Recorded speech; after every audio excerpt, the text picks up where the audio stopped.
Hey gang, let's talk about Mitt Romney. I know that he's not everybody's favorite person these days, but he's got a consequential decision to make in the wake of the passing of Supreme Court Justice Ruth Bader Ginsburg. Mitch McConnell and President Trump are going to try to fill this seat. We already know that Lisa Murkowski and Susan Collins are not on board with filling the seat prior to the election.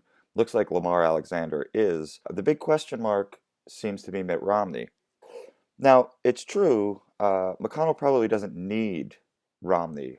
If he loses Murkowski, Collins, and Romney, he still has 50 votes.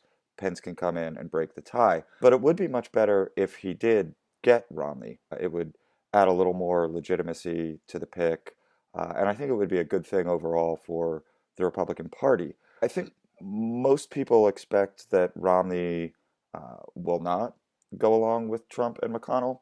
I think there's a good chance that he will, and I think that he absolutely should, and I'd like to explain why.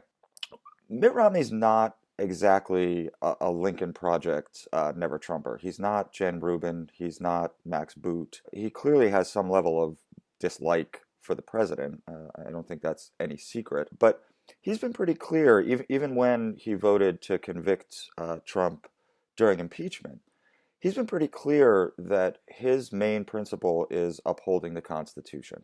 His issue has less to do with animosity towards Trump and more to do with the norms of the Constitution and following what the Constitution tells us we should do. That being the case, he should really be a slam dunk on this, because there is no constitutional argument to be made for not seating a Supreme Court justice right now.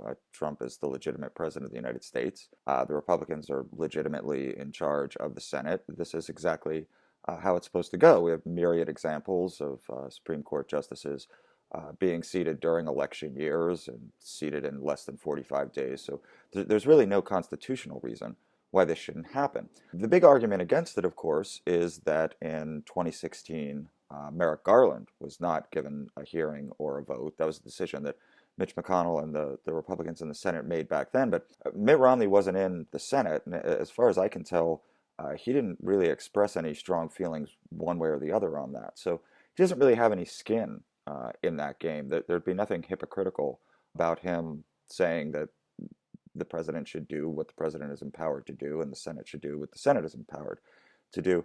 And that's why I have some hope that Romney's going to come down on the right side of this thing and, in fact, vote, be that 51st vote in favor of whoever it is that Trump nominates in the coming days. I could be wrong about this. I've been wrong about plenty of things in the past, but I really don't see any reason right now why Romney would balk at the idea of putting another conservative on the court, especially given the fact that he clearly supports a conservative Supreme Court.